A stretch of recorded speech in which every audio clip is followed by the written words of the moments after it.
Сайн байцгаана уу? Энэ удаагийн видеогоор 2020 онд гарч байсан нэгэн сонирхолтой анимыг бэлтгэлээ. Шидэднүүдийн ертөнц болон жирийн хүмүүсийн амьдардаг нүх гэж тустай байх ба шидэднүүд нүхэнд очин туршилт хийн олон хүмүүс хохирч амь насаа алдна. Кайман шидийн туршилтнаас болж өмнөх дурсамжаа алдан гөрвөлэн толгойтой болсон ба хамтрагч Никайдогийн хамт өөрт нь шид хэрэгэлсэн шидтэн хайна. Манай сургыг үзэж байгаа нийт хүмүүсийн 15% нь subscribe дарсан байна. Тиймээс та нар маань анима эхлэхээс өмнө лайк, subscribe дарж дэмжээрэй. Баярлалаа. Ингээд аним руугаа орцгоё.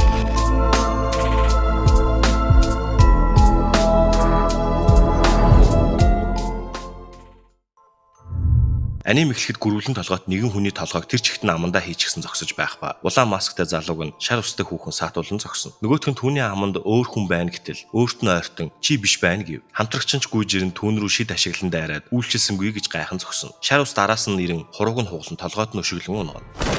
Гөрүүлч нөгөөхийг амнаасаа гарган дотор байгаа залуу юу гэснийг асуухад чи биш гэсэн гэхэд тэгвэл чи хэрэггүй гэд олон хэсэг тасчин ална. Түүний тасарсан гар шидэгдэхдээ шид ашиглан хаалга гаргаж хамтрагчаа аварна. Кайман уурлан тэднийг хаалга онгойлгож байгааг анх удаа харлаа. Болгоомжгүй байлаа гэж орилсоор үлдэнэ. Тэр хаалганы цаана шиднүүдийн ертөнц байгаа. Тэд шидэр хаалга бүтээн бидний амьдардаг хоттой холбогддог. Тэд энд ирж туршилт хийдэг ба хот нь бүхэлдээ тэднээс болж гажуудаж байгаа талаараа ярилцсан. Никайдо дахиад л энэ гудамжийг ширтэж байна уу гэхэд тийм ээ, дурсамжаа алдахаас өмнө харсан газар. Тэр үед энд байсан эрэгтэй хэн юм бол миний толгойг ийм болгосон шидтэн мөн болов уу? Харин аман дотор байгаа залуу би мөн болов уу гэж янз бүрийн юм бодон зогсно. Никайдоч явж юм идийг гэснээр явцгаана. Энэ үед нэг нөхөр туршилт хийн одоо дахиад нэгийг дуусгахгүй бол харж болохгүй гин. Зүгтэж чадсан шидтэн нэгэн хүнтэй уулзахаар ирэхэд чи Мацумураг тэд нарт алуулсан л гэж битгий хэлээрэй гин. Хэрэгтнүүд хоёулаа байсан. Нэг нь эмэгтэй, нөгөө нь гөрвөлэн толгойтой. Түүн чид үйлчлэхгүй байсан гэхэд тэр нүхч новшин газар юм аа гин. Никайдо гадуур явж байхад Кайман дуудан уулзсан. Кайман цагийн ажил хийж байгаа ба шидтнүүдийн туршилтанд орсон хүмүүсийг хүлээн авдаг имлэг байв. Хуучин төрхөндөө орохын тулд өвчтнүүдээс мэдээлэл цуглуулж магадгүй гэж бодсноо хэлнэ. Гинэт эм чин хэдэн хохирогч авчрах ба энийг нэг шидтэн хийсэн байх гин. Өвчтөн татганан хөдөлж манай хоёр барьж авсан махныхын талаар ярилцсан зогсоход эмч түүнийг ажиллаа хийгээч гэж уурлана. Никайдог эргээд ирэхэд туршилт хийж байсан нөхөр хоолны газрынх нь үүдэнд сууж байх ба идэх юм өгөөч гэж гуйна. Нөгөөх нь хоол идэн Никайдо энд аюултай шүү. Ойрч хавж болгодог шидтэнгүүд гарч ирсэн юм шиг байна. Сая хохирогчдыг харж байгаад ирсэн. Гэхдээ үнэхээр мяа юм бэ нэлээ гэв. Нөгөөх нь ч уурлан мяа гэсэн үг гэхэд тийм ээ, өмнө нь тийм мяа хувиргалт харж байгаагүй. Тэр нөхрийн царайг харах юмсан гин. Нөгөөх нь ч бэлигээ тайлан шидэ ашиглан ийм царайтай байдаг юм гэв. Энэхүү бичлэгийг хийхэд хамтран ажилласан Rival Store-то баярлалаа. Энэхүү газар маань бүх төрлийн маус засдаг ба маусны даралт, скроллын эргэлт, grip type буюу илэгдэл гулгалтаас хамгаалах наалт, skate буюу гулгалт сайжруулах наалтнууд, гэх мэт дагалдах хэрэгслүүд байдаг ба энэхүү хаягуудаар нь ороод сонирхоорой. Баярлалаа. Амьд үлдсэн шидтэн ч нүхрүү буцаж орохоор ирэхэд хаалга түр хаагдсан. Ийшээ нэвтрэх болон эргэж ирэхийг хориглосон. Бас боссоос зурус ирсэн гэв. Гэтэл түүнийг эхлээд Мацумураг орлох хамтрагчаа бол нүхрүү явснаас хойш 10 гаруй хүн ор сургаггүй алга болсон байна. Энэ ч гэсэн тэдний хийсэн зүйл байх. Чиний даалгавар бол тэр гөрүүлийг анх хувиргасан шидтэнг олж авчрах. Түүнийг хувиргасан шид яавч энгийн шид биш. Миний нэрийг ашиглаад чамаагүй ол гин. Кайман ажлаа таран хоолны газарт ирэхэд нөгөө нөхөр Никайдог хувиргачихсан. Дээр нь сууж байв. Өө, яг цагаа олж ирлээ. Дахиад жаахан удсан бол тэр бүрэн шавж болох байлаа гэв. За би ингээд харилаа гэхэд хөөе суугаа имлэг дээр байгаа гурав чиний хийсэн ажил уу гэхэд нөгөөх нь суг гэсэнд нь уурлан түүн рүү дайрна. Кайманд шид үйлчлэхгүй ба түүний толгойг амандаа хийн. Нөгөөх нь ч зүхтах гэж хаалганаас зуралтахад гарыг нь тасна. Нөгөө талд хаалганы доогуур цус урсан орж ирэхийг харуул харна. Түүнийг өгөхөд имлэгт байсан хэд болон Никайдо эргээд хэвэндээ орон сэрцгэн. Фужитад босс нь нэг зүйл өгөх ба дотор нь бүх шидтний мэдээлэл байгаа. Наанаасаа жаахан ч гэсэн с ижигтэй хүн байвал над дээр авчир гин. Фужитаа с ижигтэй нөхөр олон ороод хартал ибисү гэх ба өмнө нь нүхэнд нэг удаа таарч байснаа санана. Манай хоёр уулзсан өнөөдөр аман дотор байгаа нөхрийнх нь зураг бэлэн болно гэж ярилцсан. Зургаа аван харах гэж байхад нь хаалга гарч ирээд буцаад алга болоход ясан толгой зогсож байв. Кайман ч толгойг нь тогшин ясан толгойгоо хурдан химэглүүлэхэд араас нь Никайдо дайрч Кайман хуруунуудыг нь тастан түүнийг босгон маскыг нь авахд жоохон охин байгааг хараад гайхан зогсно. Кайман ч надад хамаагүйгээ толгойг нь амандаа хийн. Аман доторх нөхөр түүнийг хараад гайхан чи гэтэл гинэт хаалга гарч ирэн хаалганаас Фужита ясан толгойтыг татсаар арай гэж Каймны амнаас салгаж чадна. Гэтэл түүний нүүрний арьс хуулагдсан үлдсэн байв. Манай хоёрт зураг хартал юу ч харагдахгүй байв. Кайман уурлаж арх уумаар байна гин. Хэсэг хугацааны дараа Никайдо түүнийг арх уугаад бөөлжинэ гэдэг ховор хэрэг байна гин. Нөгөөх нь ч үгүй нэг л хачин байна гэснэ. Гинэт л маш их цусаар бөөлжин дотроос нь нөгөө нөхөр гараад ирнэ. Гэтэл энэ нь зүүд байж таарна. Масктай хоёр нөхөр баахан хүмүүсийг хятаж байгаа харагдана. Тэднийг орж ирэхэд нэг өвгөн эннийхээс ирсэн цэвэрлэгч нар тэгвэл тоглоцгооё гин. Нөгөө хоёр нөхөрч ажлаа дуусган гарч ирэх ба энэс дуудлага ирсэн. Нэг охины шархыг эмчлүүлнэ гэсэн гэв. Ахлах нь хоол ичгээд явъя гэхэд баярлсандаа гараа өргөөд оролтол торон задран өвгний цустай холилдсон толгой гарч ирэн туслаарай гэж орлоо. Ахлах нь ийм болохоор л хямдхан уут имий гэж хэлсэн юм. Өөрөө цэвэрлээрэй гэв. Өвгнийг босс дээр авчирсан байх ба хуучин байдалтай ормоор байвал мэдэх бүхнээ хийлгэж сүрдүүлнэ. Масктай хоёрыг Шин болон Ной гэх ба Фужита Эбисүнаар бүгд нэг газар цугларна. Босс нь та нар хоцорлоо. Шинэ ажлын чинь талаар ярилцъя гэхэд сул дорой юмнуудаас залхаж гүйцлээ гэв. Санаа зовлтгүй энэ удаагийнх нэлээд чанга ир байгаа. Түүн чид нөлөөлдөггүй болохоор үхтлэн тулалдах байх гэхэд би орлоо гин. Бас түүний шархыг эмчлүүлмээр байна. Эбисү гөрвлийн шид хэрэгэлдэг болохоор ямар нэг юм мэдэж магадгүй гэхэд хоёр охин гарч ирэн ховролт гээд ховрон адилхан байна уу гэд ирэхэд миний дуудлагыг авсан хүмүүс та нар уу гэв. Манай хоёрч босс руу буу тулгахад Ной гарлуун сэрээ шидэн зогсоод тэднийг зүгтахад араас нь шид ашиглан мөөг болгоно. Манай хоёр шидтэй хайхаар өөр хотод ирэх ба ийм газар буудал байдаг болов уу гэж ярилцсан. Нэгэн газар ирэн майхан түрээслэн. Никайдо хүнс авчирхаар болж Кайминыг юма хараад үлдгэн. Дэлгүүрээс хүнс аваад буцах замд нь дээрэмчид гарч ирэн ууттай яма хувцастайгаа өг гэж сүрдүүлэхэд өөр аргагүй гэж бодон дээрэмчид рүү дайрна. Жинхнээсээ дайрахаар бүгд үхээ дуусчих юм аа гин. Манай хоёр хоолцоход 1000 гих бааранд ирэх ба хайж байсан шидтний олон шууд л толгойг нь амандаа хийчихнэ. Гэтэл бас л чи биш байна гэв. Никайдо ирэн түүнийг олчихсон уу гэхэд биш гэж байна. Түүнийг алхаас гэтэл нөгөөх нь намайг хайж ирсэн биз дээ. Аимшигтай царайч нь янзлаад өгье гэд нүрээр нь дүүрэн зүү тавь. Харин Никайдог мэргэлж үхлээс болгоомжл гэж сануулна. Гэтэл Каймон миний нүур хачин байна гэж орилсоор арьсаа хуулан авснаа.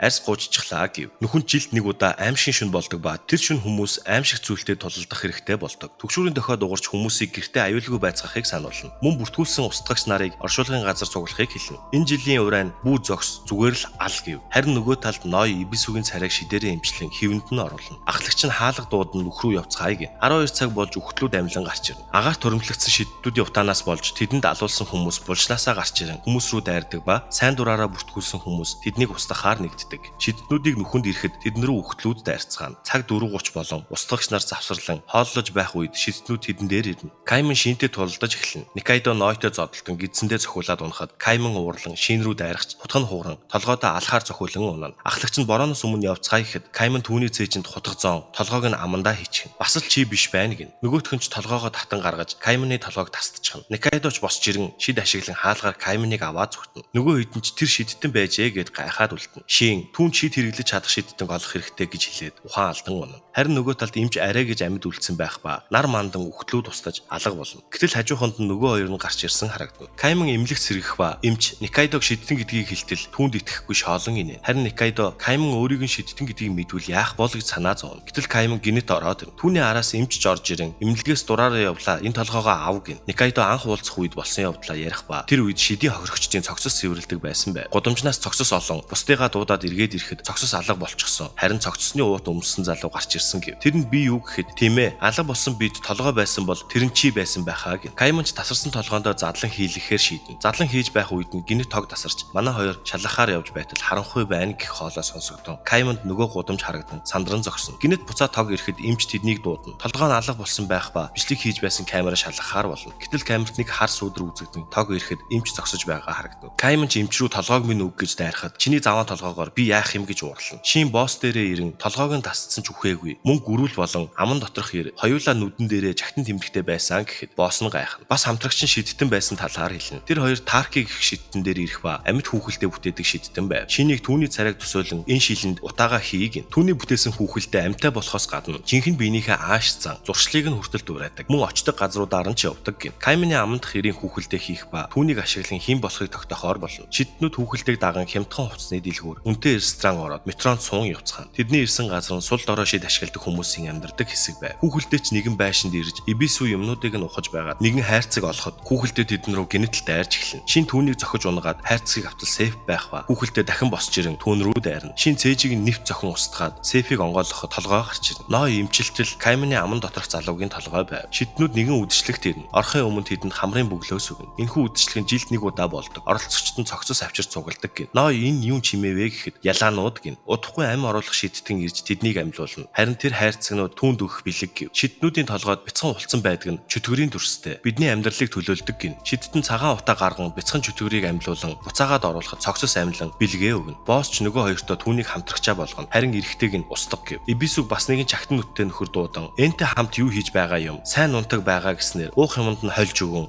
Эбисү маш их утаа гарган өөрөө гараадгүй. Харин шидтийн эмэгтэй би ганцаараа дийлэхгүй. Чагтан нүдэд нунтаг авчирсан уу гин. Эрэгтэй нунтгаа хэрэглээд үлдснийг нь хурдан амьлуул гэтэл шин ной хоёр ороод ирнэ. Тэр эмэгтэй Эний хамтрагч болно. Бууж өг гэхэд тэднэрүү дайрсан ч шин дайрч ной араас нь нэмжлэн түүнийг устгана. Эн ч ирж эмэгтэйг нунтаг ашиглаж байгааг мэдээд түүнийг устгана. Харин түүний хувцас дотроос нэгэн амтан олно. Манай хоёрч доктор гих нөхөртөө уулзахаар явна. Гэртэн нэрэн хонхыг дарахад ямар ч хариу байхгүй. Хаалга нь онгорхой. Кайм судалгаанд зориулж шиднүүдийн цогцос хүргэж ирлээ гин. Хоёул дотогш орж явсаар нэгэн гэрэлтэй өрөө олно. Дотор нь дүүрэн туршилтын цогцоснууд харагдана. Цогцсон шингэсэн утаанаас болж гажууд л үүсэн. Байшин яг л төөрдөг байшин шиг болсон ба докторыг хайгаад ололгүй. Өлсөж тэр хоёр гал тоогоог нь ашиглан хоол хийж идэхээр болно. Тэднийг хоолон ярилцаж цас орж байгааг харж байх үед нэг нөхөр оромоо гэдэж болох уу гин. Нөгөө хоёр нь цочин хин бэ гэхэд өөрийгөө доктор Кусакабе гэв. Туршилтанд орж хүүхэд болж хувирсан. Үнэндээ бол 60 настай гин. Цэвэрлэгээ хийсэн болохоор байшин хивэндээ орсон. Та нарт харуулах зүйл байна. Энэ бол нүх болон тэдний ертөнцийг холбох зүйл. Шидтнүүдийн цогцос ясаар хийсэн хаалга. Цаана нь тэдний ертөнц байгаа гэв. Манай хоёр хаалгаар орохоор болж бэлтгэлээ базаа. Доктор ном өгөн хөтөлбөр болгон ашиглаарай гин. Хаалгаар орсноор шидтнүүдийн ертөнцөд ирнэ. Энэ ертөнцийн хаана ихтэй надад шид ашиглаж чадах хүн байгаа байхдаа хурдхан энэ талбайг цусаар бодъё гэтэл Никайдо түүнийг зогсоон. Тэгэх байсан бол зүсээ хувирах ямар хэрэг байсан юм гин. Фужита Эбису хоёр дээр хоёр нөхөр ирэх ба хамтрагч нь нүхэнд алуулчихад байхад аль хэдийнэ марчихсан уу гэж тэднийг дээрлэхэн Фужитаг зодно. Гэтэл гинэт ной гарч ирэн биеийг нь дундуур нь хуваачихна. Нөгөө талд нь шин гарч ирэн сул дорой амтад дээрлэх сайхан байна уу гэд биеийг нь нэвт зон зүрхийг нь барьчихсан зогсож байна. Энд мэдээлэл ирэн нууфч олсон гэд шин ной хоёрыг явуулахаар болно. Манай хоёрч төөрч яваад нэгэн ресторанд юм идэхээр болно. Захиалга өгөөд Никайдо барменаас зам асуун буцах гэхэд нэг чөтгөр түүнд цаас дамжуулна. Каймо хоолоо идээд өгсөн зүйлийг нь уугаад биений эвгүрхэн нойлд ороод ухаан алдан унана. Хэсэгхэн зур зүүдлэх ба энэ үед хуулбарт нь ч энэ нь мэдрэгдэж намайг Рису гэдэг гин. Түүний буцаад гарч ирэхэд Никайдо өөртөө нийжилж чагтан нүдтэй хүн харсан гэд түүнийг дагаж яваад алдчихна. Шидтнүүд ч тэр барилга дээр нь ирсэн харагдана. Тэд нууфч руу орон боссийн талаар болон аман доторх залуугийн талаар асуухад нөгөө хэд нь Эний хүмүүс гэдгийг нь мэдсэн болохоор тэднэрүү дайрсан ч бүгд алуулна. Ахлагч нь өөхөх үедээ тэр хүн үхчихсэн гин. Ной сүүлийн ганцыг нь аваад явах уу гэв. Харин Никайдо өмнө болоод байгааг анзааран дотогш орон шалгана. Тэд бүгд чагтан нүдтэй байна гэхэд Кайман ой санамж орж ирж байна. Рису гэдэг нэртэй хүнийг хайцгаая гин. Харин Эн өөрийн утаагаа ашиглан түүнд өмсгөлөн биеэ хүснээрээ хөдөлгөж чадаж байна уу гэхэд чи Эн вэ? Намайг битгий алаач гэж гуйна. Түүнээс өөрийг нь алсан хүнийг асуухад мэдэхгүй. Бас тэр бүлэгт ороод удаагүй болохоор үйл ажиллагааг нь сайн мэдэхгүй гэв. Тэгвэл нүхний гүрүүлэн эртээ ямар холбоотой юм гэхэд түүнийг ч мэдэхгүй байв. Харин Никайдо нэгэн газар нунтаг авчирсан зарах гэхэд түүнийг нь шалган өндөр зэрэглэх байна гэд байгаа бүх мөнгөө өгнө. Мөнгийг нь аваад түүнийг аваад шидчихнэ. Яаж байгаа юм гэхэд энэ шид оршиж байгаа уул мөр үлдээж чадахгүй нэгэд гараад яв. Өвгнөөс авсан мөнгөө барин чөтгөртөө уулзмаар байна. Асууг дуудаад өг. Төлбөрт нь энийг гэв. Түүнтэй уулзсан чөтгөрч Кайманд хин шид хэрэглэснийг мэдэхгүй гэв. Тэгвэл Рису гэж таних уу гэхэд харин тэр бол одоо Энний харшид байгаа. Чагтан нүдтэй нөхдүүд бол сул дорой шид ашигладаг хүмүүсийн бүлэг. Тэнийг амтад гин. Яагаад түүний төлөө ийм зүйл хийж байгааг нь асуухад Кайман бол миний найз гэв. Түүнд Энний харшид нэвтрэх хаалга нээж өгөхөөр болно. Харин Эн гадны хүн нэвтэрснийг мэдэн ноёыг явуулна. Энэ үед Кайман хоол бэлтчихсэн. Никайдог төөрчгсөн юм болов уу? Юугаа хийгээд алга болчих вэ гэж бодон хүлээн. Харин Никайдо ноётой зодтолдож байх ба түүний нүд рүү дайран ной маска аваад хартал алга болсон байв. Миний газарт хаалга хийж байдаг зоригтой юм а гэхэд чөтгөрөөр хийлгсэн байна гэв. Туслах нь Рисуг хайж байсан гэхэд арай чагтан нүдтүүдийн босс уу гин. Харин хоргонд байгаа нөхөр Рису юу ч болж байсан тэр хүний тухай хэлж болохгүй гэхэд тэгвэл намайг хэн алсан гэв. Никайдоч Рисуг харан шууд л цонхоор үсрэн. Яг зэрэгцэн Энч орж ирж таарах ба цонх хагаран Никайдо орж ирнэ. Хоёул Рисугийн хоёр талаас байран Никайдо шууд л Энийг зөхиод унгана. Эн уурлаж хар нунтаг гарган дийлбэрэлт үүснэ. Никайдо Рису хоёр тийш зүгтэж Никайдо арай гэж буцан ирж Кайманаас нуруунд нь ургасан мөөгийг хурдан тастаад өг гин.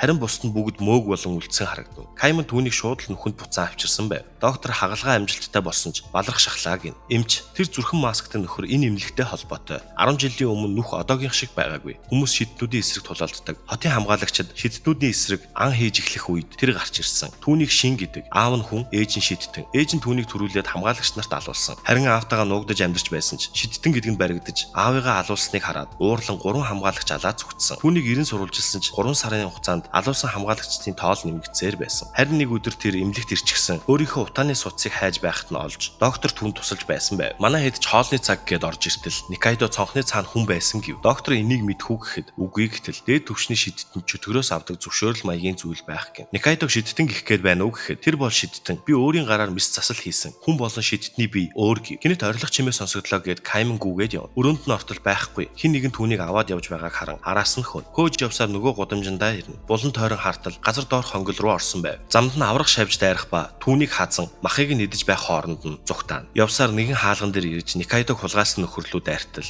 Хажуунаас нь нөгөө шавж дайран унгана. Туршилтын туулаануудын биенээс хар чулуу цуглуулж шидтэн болж чадна гэв. Түүнд байхгүй болохоор чинийхийг авна гэд Кайман дээр ирэхэд хөлийг нь хэрчин нэг хөлийг нь шавжин шидэж өгөөд хаалгыг хааж чадна. Гэтэл нөгөө нөхөр тэр өдөр би чамайг харсан. Хүний нүртэй байсан. Бас тэр эмэгтэйч байсан гэхэд надад шид хэргэлсэн хүнийг харсан уу гэж асуутал нөгөөх нь үхчихнэ. Фужита хаалган дээр ирж нөхрөө очиж гүрвлийг ална гэд явхад Ибисү түүнийг дагаад гараад ирнэ. Хоолны газар нэг нөхөр орж ирэх ба хэсэг ажиллахгүй болохоор ч санаа зовсон. Өдөр бүр баншигч нь идэхгүй бол ирч хүч орохгүй байна. Чиний царайгч өдөр бүр хармаар байна гэхэд Кайман энэ одоо юу вэ гэд уурлан харна. Гаднаас эмчж орж ирэн суухад юу болсон юм ургуур харагдаж байна гэтэл маргаашийн тэмцээнд нэг хүн дутсан. Шаркуудыг болгож өгье гэж бодсон юм гэв. Гэтэл нөгөө залуу тэгвэл би орыг гин. Нөгөө хоёрт нэг газар дээрэн зар хараа тоглогчоор илсгээр ирлээ гин. Өвгөнч манай шаркуудад тавтай морил гэв. Эмч манай дасгалжуулагч бол эмнэлгийн захирал. Бид маргааш нүхний төв эмнэлгийн шидтний хохирогчдын дасагтай тоглоно. Тэдний эмч манай захирал хоёр нэгнээ үздэггүй гэв. Фужита шидэгч болгон харин Ибисүг хөгжөөнд дэмжигч болгосон байв. Харин нөгөө талд Кайман аврах шавж ирсэн байгааг хараад энэ энд юу хийж байгаа юм гэхэд тэр бол манай тоглогч гэв. Харин энэ хүмүүстэйгээ Рисүгийн байршил тогтоогч шиг шалган хойд зүг рүү явж байгааг нь харна. Гэтэл туслах нь Ибисүгийн шидийн төрлийг мэдсэн гээд гүйж байгаад бүдрэн нунтх нь ной дээр асгарна. Түүний бие хувирч эхэлнэ. Ийхүү инх тайвны шаркууд болон төвийн өтнүүдийн хоорондох тоглолт эхлэхээр болно. Дугаар 1 шидтэн Франкенштейн гэхэд Фужита түүнийг харан Мацумура байна гэж гайхна. Докторч хаалга хийгээд үлдсэн хэсгээр нь түүнийг хийсэн гэв. Фужита шидэн эхний цохилт амжилттай болно. Түүний дараа доктор болон Сартын нарч амжилттай зохино. Кайман гарч ирэн Фужитагийн шидэлтийг зохин home run болгоно. Фужита би хитрхи сууг юм гэж бодон суухад Ибисү ирэн шидэ ашиглахад болох юм биш үү гин. Дараа нь эмч гарч ирэх ба Фужитагийн шидэлтийг эмч цохиж чадалгүй гарна. Миний шид олигтой биш ч бөмбөгөнд утаагаа шингээгээ шидвэл асар хурдтай болно гэв. Ибисү эсрэг багийнхандаа уух юм тараах ба түүнд нь өвгөн нойрны юм хийчихсэн гэв. Харин эргээ төвийн өтнүүд шидэхэр болж Никайдо дараалан страйкийн цогч нарыг гаргана. Зөрүүлээд Фужита шидэхэр болж Никайдог шидтэн байж муу уруугч гэж бодон түүнийг онилон шиднэ. Дараагийн шидэлтийг нь өөрийг нь онилон зохиж бөмбөг Фужитагийн хажуугаар өнгөрөн өвгөн би авлаа гэтэл гарыг нь нэвт гар нүүрэнд нь цохин унгана. Тоглолтыг зогсоож бужигнаан болоход Фужита найзынхаа цогцыг дагуулсан зүгтаа. Тэдний бусаж ирэхэд ной хувирчихсан. Шин рүү дайрч тулалдаж эхэлнэ. Шин түүнийг зогсоосон байх ба тэр хоёр түүнийг лифтээр авч явна. Энэ ертөнцид шид арилгах шид ашигладаг шидтнүүд байдаг гин. Самхгийн хамгийн дээд давхар түгжээтэй өрөөнд нэг нөхөр хоригдсон байх ба энийг харан удаан уулзсангүй гэж баярлсан. Нойд хувиргах шид ашиглахаар болон хамгийн дотн хүнийх нь дотор эрэхтний хэсэг хэрэгтэй гэхэд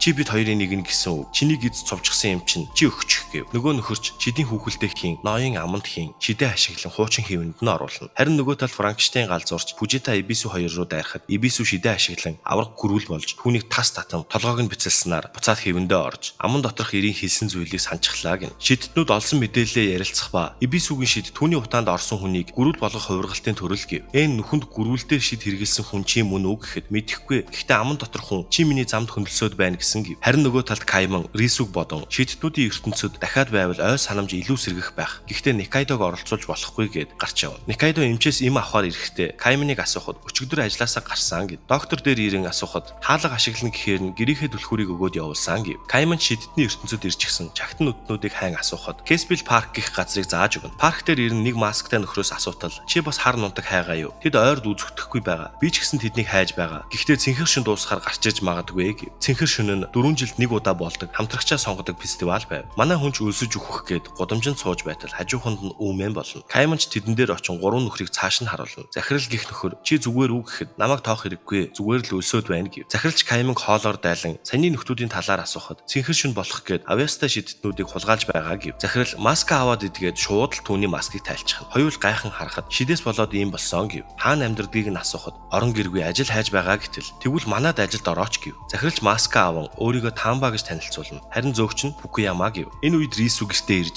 үххээс нь өмнө юу болсон талаар бодно. Чагтан нүднүүдийн нэгэнд алуулсан байх. Тэр өдөр чагтан нүднүүдийн ахлагч Танабагис Салманзагийн балгас дээр 5 кг нунтагтай тохиролцоо хийх ажил авахд ганцаараа явах ёстой гэж сануулсан байв. Түүнийг балгас дээр очиход хин нэгэн араас нь дайран алсан ба дахин амьсныг нь мэдвэл дахиад л аюулд орох байх гэж бодно. Ажлынхаа хэд цэнхэр шүн рүү явхаар болж Кайман ресторана харж үлдэхээр болно. Тэднийг явуулчихад өөрөө ч гэсэн цэнхэр шүн дээр ирсэн байв. Арын хаалган дээр хоёр хамгаалагчийг ухаан алдуулан хувцсыг нь өмсөд дотогш орч чадна. Энэ фестивалыг эхлүүлэн хамтрагч болох шидтэнтэйгээ дээр байрлах байшинд очин гэрээнд гарын үсэг зурна. 3 өдрийн хугацаа байгаа гин. Ноёыг угаалгын өрөөнд байхад нэг нөхөр дайрч шүн дунд хүртэл хүлээж чадахгүй гин. Шин түүнийг мэдрэн угаалгын өрөөнд ирэхэд эсрэг талаас нь мэрэгэн буудагч түүн рүү нойрсуулах тариануудаар буудан хонглын хажуудах зааланд өрх бэлдсэн байв. Фужита энэс шин ноён нарыг яаж баг болсон талаар асуухад би тэр үед сүлжээр Аманы ресторан ажиллаулдаг байсан юм. Тооцоогоо төлөвлөгөө зугтаасан шиний араас Ной очин тооцоогоо төлөхэд шидээ ашиглаж тулалдаад намайг ялч чадвал тооцоогоо хийе гэв. Ной татгалзсан гар чинь ялзарчихсан байна. Заваа юм гээд түүний гарыг эмчилж өгч эргээд харах үед нь алхаараа араас нь зохиж унгаад гар эмчилж өгсөн ачиг чинь хизээ нэг өдөр хариулнаа гэд явна. Энэ явдлаас удалгүй шинэ ажилтан авсан шиин байв. Яагаад орж байгааг нь асуухад уулзах хүн байгаа гэд Ноёыг асуухад чөтгөр болох гээд бэлтгэл хийж байгааг нь хэлнэ. Шин Ной дээр ирэн удаан уулзсангүй гэхэд ямар нүрээрээ энд ирэв гэж уурлана. Шинч би Эний цэвэрлэгчээр ажиллах болсон гэдгээ хэлнэ. Ноёыг бэлтгэлийн сүүлийн хэсэг нь 1 жилийн туршид ашиглах хориотой гэв. Шин Ной хоёр дахин уулзаж бэлтгэл нь дуусахад ердөө 3 хоног үлдсэн талаар ярилцсан суухад хоёр нөхөр ирээд Шин Ной нар мөн үү гэд тэд рүү шид ашиглан дайрна. Шин түүнийг яв гэсэн ч татгалзан хамт тулдахаар болно. Ной нэгнийхэн дээрээс том чулуугаар бяц цохино. Харин Шин нөгөөдхийг нь шидээ ашиглан устгана. Харин том бит унахаасаа өмнө тэд рүү дахин галлаад унана. Шиний бие дундуура тасарсан байв. Гар эмчилж өгсний хариуг хизээ нэгэн цагт хариулна гэж хэлсэн биздээ гээд инээн. Харин Ной шид ашиглан эмчилсэн ба тэр даруй чөтгөр гарч ирэн шалгалтыг дуусгасанд Шин өөрийгөө буруутгана. Эн түүнийг шин цэвэрлэгчтэй болсон сайн заа зөвлөөрэй гэхэд тэр нь Ной байснаар анх баг болж байсан байв. Харин Шин рүү дайрсан нөхөр нойрсуулах тариа ашиглан барьж авна. Тэр нь өмнө түүн рүү дайрч байсан хоёр нөхрийн нэг байв. Кайманч захиралтай баригдан ресторанаа эзэнгүй хайж явсан гэд баахан зодуулна. Кайман Фукуямагаас гуйж авсан мөнгөөрөө банш аван зогсож байхад Шинийг авч явсан нөхөр түүнийг зохиод унахчихна. Хамтрагч дээрээ ирэн Ноёыг нөхөн сэргээгдэх боломжгүй онцгой хайрцагт хийсэн гэж ярилцсан. Кайман уурлан миний баншийг унаглаа гэхэд улаан толгойд шууд л түүн рүү шидээр дайрна. Харин захирал нь манай ажилтан руу дайрлаа гэж хариу дайна. Кайман зэвсэгтэй гарыг нь тастан гидсийг нь хүлэхэд дэлбэрэн унана. Фукуяма нөгөөтгөрүүн дайрч авраг билүү болгочихно. Нөгөө талд Рису өөрийгөө цэнэглэхээр хар нунтаг хайж аваад нэгэн агуулах олно. Дотор нэгэн хайрцаг байх ба онгойлготол Ной байв. Шууд л хар нунтаг тарж Рису газарт унана. Харин Ной би эргэж ирлээ гэд гарч ирнэ. Ной Шинийг хайж аваад нөгөө хоёртойгоо тааралдан Шиний нохоог ашиглан хайж байгаагаа хэлнэ. Орой болж хайж явсаар уутанд байх Шинийг олно. Цэнхэр шин дуусгах гэж байгаа учраас Бүжитаг яах талаар асуухад хоёр хүсэлт ирсний нэгийг нь өөртөө явуулснаа хэлэхэд хажуунаас нь Ибису нөгөөхийг нь би явуулсан гэд ичээдгүйгээд явна. Эн дээр туслах нь ирээд утааны дэлгүүрийн эзнийг алсан хүн гэд Никайдогийн зургийг харуулхад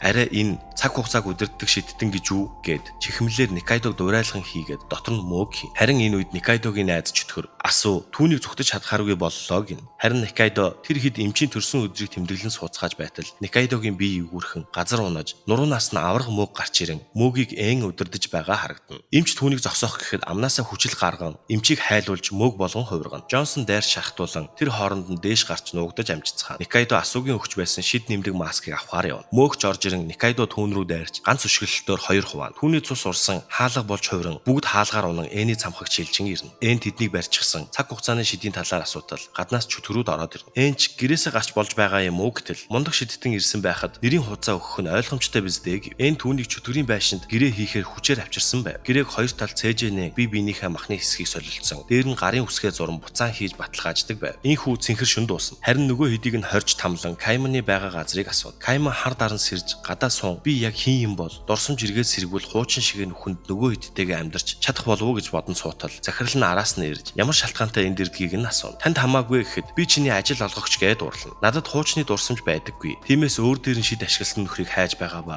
энэ цэцэрлэгт гарч ирдэг нүдэндээ чагтан тэмдэгтэй нөхдүүдийг хайж байгаа гэхэд тэгвэл би туслая. Нэрээ би нэгийг таних юм байна гэв. Захирал өмнө байнгын үйлчлүүлэгч нь байсан чагтан нүдтэй нөхөр шоронд байгаа гэд манай гурав уулзахаар ирэхэд та нар арай гэж амжлаа. Түүний цаацын ял өнөөдөр гэв. Кайман шууд л амандаа толгойг нь хийхэд нөгөөх нь чи биш байна гэж хоригдолч Рису байна. Чи чинь үхсэн байх ёстой биз дээ гэж сандарна. Түүнийг амнаасаа гарган юу гэж хэлснийг нь асуухад түүний сүнс чи биш байна гэсэн гэв. Түүнийг таних уу гэхэд чи бидний нэг юм уу? Босс явуулсан уу гэтэл цааз гүйцэтгэх цаг боллоо гэд хоолойг нь олсоор дүүжлэн татна. Кайман араас нь зүгдэн нөгөө хоёр нь ч араас нь татна. Гэтэл гинэт чөтгөр гарч ирэн хоригдлын хөлийг тасдан тэднийг буулгана. Асуу Никайдо энэний харшид хоригдож аюултай байдалд байгаа. Түүнийг авар гэж хэлээд алга болно. Кайман бэлдэж захирал нь энэний харш руу явах нь гэхэд эн гэж ямар хүн бэ гэж асууна. Маш олон бизнес эрхэлдэг том нөхөр түүнтэй орооцолбол мөөг болоод л дуусна гэв. Кайман түр чөлөө авъя. Эсвэл халсан ч болно гэд явах гэхэд чи үхнэ гэв. Би найзыгаа аврах хэрэгтэй гэтэл нэрэн би маргааш тэдний харшид Белоны мухлагтай очно гэж бодож байсан гэтэл Кайман буцаад ирнэ. Джонсон нэг жомтой ярилцсан гав болон хаалгаа онгойлгуул чадна. Харин Никайдог аль тэдийг аваад явсан байв. Энэ түүний маск гэж чөтгөрт харуулхад үүнийг асуу хийсэн байна. Түүнийг ямар нэгэн юм нуугаад байгааг мэдэж байсан юм а гэв. Чөтгөрөөр шинэ маск хийлгэн гэрээний заасны дагуу түүнийг удирдан дуулууртай болгочихсон нөгөө хэдтэй танилцуулна. Доктор Джонсон хоёр оргон гарч ирэхэд Шин Ной хоёр тэднийг зогсооно. Шин докторыг хараад та чинь нүхний эмч байна гэж танина. Никайдод Чота Эний амьдралын талаар кино үзүүлнэ. Энийг ухаан ороход мөөгөөр хүрээлэгдсэн байсан ба эцэг ихэнч мөөг болчихсон. Эргэн тойрондох мөөгөө идэж ам гарсан. Харин гэрт нь хулгайч орж ирэн түүнийг нэгэн үйлдвэрт зарснаар амьдрал нь там болсон. Тэр үйлдвэр нь шидэднүүдийг ашиглан хүчээр хар нутаг гарган авч зардаг газар байв. Үйлдвэрт 9 жил ашиглуулж эцэст нь түүнийг голд хаяхад чөтгөр цогцос гэж бодон түүнийг тамд хайсан ч үхээгүй. 2 жилийн дараа чөтгөрүүд тамд амьд шиддэн байгааг олсон байв. Эцэст нь нөгөө үйлдвэртээ иргэн очиж бүгдийг нь мөөг болгон үйлдвэрийг устган хоригдож байсан шидэднүүдийг чөлөөлөхөд тэд Энийг дагахаар болж энэ явдлаас хойш түүнийг дагах хүмүүс ч нэмэгдэн явсаар 20 жил өнгөрч хүмүүс нь авиаслаг шидэднүүдийг онлон алж толгойг нь авдаг хэрэг ихээр гарч байгаа гэв. Гэтэл гаднаас нэг нь орж ирэн манай 3 хүн алуулчихлаа гин. Нэг нь үхэхээсээ өмнө алуурчин нүдэн дээрээ чагтан тэмдэгтэй байсан гэв. Түүнээс хойш гишүүд нь ихэнх нь алуулж түүний араас Шин Ной хоёрыг явуулсан ч түүнээс аимшигтай айдас мэдрэн алуулах шахан араас нь Эн өөрөө ирж тулалдан нэгс ирэхэд маш их мөөгөнд дунд сэрж хот бүхэлдээ мөөгөнд бүрхэгдсэн байв. Эн түүнийг мөөг болсон гэж бодтол хаалгаар толгойгүй ир орж байгааг харсан гэснээр кино дуусч Эн цаг хугацааг удирддаг шидтэн хайж байсан нь тэр чагтан нүдэд үхсэн үү амьдрсан уу гэдгийг мэдмээр байгаа гэв. Никайдоч Каймонтай адилхан юм гэж бодно. Манай хэд ч Энний харшид хоол зархаар ирнэ. Каймон өөрийгөө саяхан Тамбатай гэрэлсэн эхнэр нь өөрийгөө Паймон гэж танилцуулна. Тэдний араас өмнө нь тэднийд ажиллаж байсан Асука гэх эмэгтэй гарч ирнэ. Энд юу хийж байгааг нь асуухад өөрийн гэсэн Белоны газраа нээсэн гэв. Манай жорыг хулгаалсан юм уу гэхэд зүгээр санаа авсан төдийгээд Каймоныг хэн гэдгийг нь асуухад би Тамбагийн шинэ эхнэр гэв. Маргааш хамгийн их Бело зарсан энд лангуу байрлуулах эрх авна гэсэн гэхэд Тамба тэгвэл тэр эрхийг би авах нь тодорхой гэв. Нөгөөх нь ч хэрв би ялвал яах вэ гэхэд тиймдээ тулвал би ресторана хаагаад танад ажиллая гэж салцгаана. Харин манай хэдийг Ной имчлэн доктор Никайдог авармаар байгаагаа хэлэхэд яг одоо нөхрөө буц гин. Өнгөрсөн явдал талархаж байгаа ч та нар гүрүүлтэй найз гэдэг нь бидний дайсан гэсэн үг. Энэ удаад зүгээр өнгөрье гэж байна гэв. Фукуяма Каймонд Эн гэр бүлийн сонин үзүүлэлтэл түүн дээр Никайдог гарсан байх ба энэ цайзад хүчээр хоригдож байгаа юм шиг байна гэв. Каймон өдөржин хямран суун. Никайдог шидтэн гэдгийг нь мэддэг байсан ч хүлээн зөвшөөрөхийг хүсээгүй. Үнэхээр түүнийг аврах шаардлагатай гэж юу? Угаасаа энэ түүний байх ёстой газар нь шүү дээ. Чимээгүйхэн эндээс явъя гэтэл түүний урдуур шидтнүүд болон Никайдо явж байгааг харна. Захирал нь тэр чин нөгөө гэхэд Каймон хонгор минь Асуког ялах хэрэгтэй. Хурдан бэлдээ. Тэр бодсноос сайн байх шиг байна гэв. Үйлчлүүлэгчид ирж байна гэхэд захирал за хүрээд ирцгээ гэтэл бүгд тэднийхийг өнгөрөн Асукагийн чиргүүл дээр очин очролцгоо. Түүний шидэн Энжел гих мангас дуудан ямар ч хэрийг өөртөө дурлуулдаг гэв. Та яагаад зүгээр байгаа юм гэхэд над дээр хэрэгэлсээр байгаад дархлаатай болчихсон гэв. Гэтэл бүгд Белунд очрлон алалцаж байх үед Никайдо ойролцоо ганцаараа зогсож байгааг харна. Захирал нь ч түүнийг яв гээд Каймон Никайдог дагуулan зүгтэн. Харин Асука их хэмжээний шид ашигласнасаа болж ухаан алдан унана. Бүгд буцаад сэргэж Эн Тамба дээр ирэн танахыг амсаж үзээд шудрах шүүлт хиймээр байна гэд амсаж үзээд чи яллаа гэв. Үүнийг харсан Асукач Энд шид хэрэглэснээсээ айж зүгтаана. Рису чагтан нүднүүдийн төв байр байдаг. Берит гих тосгонд өөрийг нь хэн алсныг олж мэдхээр ирсэн байв. Харин Никайдо эндээс явж чадахгүй гээд Каймоныг зогсоон. Би Эний хажууд баймаар байна гэв. Тэгвэл тэр Энийг ална гэхэд Никайдо түүн рүү дайран алхаар оролдоно. Яагаад ингэж байгааг нь асуухад Эний дайсан миний ч дайсан гээд ахин дайрна. Каймоныг сэрэн харахад шал цөмрөн доош унсан байв. Цааш мөлхөн зүгтаж араас нь Никайдо бууж ирнэ. Гэтэл Каймон хутгаа гарах гэтэл толинд Рису харагдан дахиад алах гэж байна уу гэв. Гэтэл гинэт Никайдогийн араас хэн нэгэн дайран нуруунд нь хутглаад алга болно. Чото ирэн түүнийг үхчихлээ гэж бодон баярлана. Гэтэл хажуунаас нь Асуу гарч ирэн арайч үхчихээгүй байна гэв. Асуу шарахыг нь үзэн биенээс нь гэрээг гарган ирэхэд Чото гэрээг надад өгч болох уу гин. Никайдо буцсан сэргэхэд гэрээг чинь авчихсан. Хин чамд ийм зүйл хийсэн гэхэд өмнө нь харж байгаагүй нэгэн байсан. Каймон биш гэв. Эн тэр хидж Никайдог хайн яваад Эний бие өвдөн унана. Никайдогийн биенээс гэрээг авснаар Энд ч бас нөлөөлж байгаа ба Никайдо ухаан орсон нь түр зуурынх. Эн үхэх юм уу? Гэрээг баталсан чөтгөр гэрээгээ цуцлаж байж эргээд хивэндээ орно. Дараагийн цэнхэр шин хүртэл энэ хിവэрэ байна. Одоо Энтэй уулзвал би дотор чинь дахин гэрээ ургана. Энний гар хүрхээргүй хол зүгтаа гэв. Энч босч ирэн Никайдо тэр сүм дотор байна гин. Нөгөө хэд Каймонч тэр намайг хутгалсан хүнч тэр хинч байхгүй байна гэд явж байгаад Каймоныг олно. Гэтэл Каймон сэргэн шууд л Никайдогийн толгойг амандаа хийн. Түүнийг гаргаад тэр юу гэж хэлсэн гэхэд чи биш гэсэн гэв. Энэ үнэн үү гэхэд үнэн. Аман доторх ир бол Рису байна гин. Тэгвэл Рису надад шид хэрэгэлсэн юм уу гэж гайхахад Асуу Рису одоо Берит тосгонд байгаа гэтэл Эн сүмд орж ирэн Никайдо гэж ойрлоно. Асуу хаалганын арай гэж тэднийг явуулна. Чотог Никайдо болгон хувирахад эхэндээ дургүй байсан ч Энийг ашиглан Никайдог Энээс холдуулна гэж бодно. Харин Асуу Каймон гэж яг хэн юм бол Никайдотой явуулсан зөвл байгаасаа гэж бодно. Манай хоёрыг ч Берит хот руу явуулсан байх ба нэгэн байшин чөтгөрүүдээс нугдахаар болно. Каймон чи чадварлаг шидтэн бололтой гэхэд би шиднээсээ болж найзыгаа алдсан. Миний шид маш аюултай. Тиймээс дахин дахин ашиглахгүй гэж шийдсэн. Энэ шиг миний шидэнд санаахсан хүмүүсээс зүгтаж нүхэнд очисон гэв. Кайман тэгвэл яагаад надад тусалсан юм гэхэд чамтай жинхэнэ найзууд болж чадна гэж бодсон гэв. Кайман өмнөх дурсамжч үгүй. Ийм царайтай ямар хүн гэдгийг мэддэхгүй байсан ч зүгээр гэж үг гэхэд харин чамд ямар байна? Би шидтэн шүү дээ гэв. Шид хэрэглэхгүй л бол шидтэн биш юм биш үү? Чи шид хэрэглэхгүй гэж амлавал гэхэд Никайдо амлаж байна гин. Кайман ч үргэлж миний найз байгаарай гэхэд чиний жинхэнэ төрх ямар ч байсан юу ч болсон бид найзууд хിവэрэ гэд амлалт өгснөөр аним маань дуусна. Дуустал нь үзсэнд маш их баярлалаа. Одоогоор дараагийн улирал гэж гараагүй байгаа. Бичлэг маань таалагдсан бол лайк, subscribe дарж дэмжээрэй. Удахгүй дараагийн анимаараа иргэн уулзъя. Хонхоо асаагаад хүлээж байгаарай. Баяртай.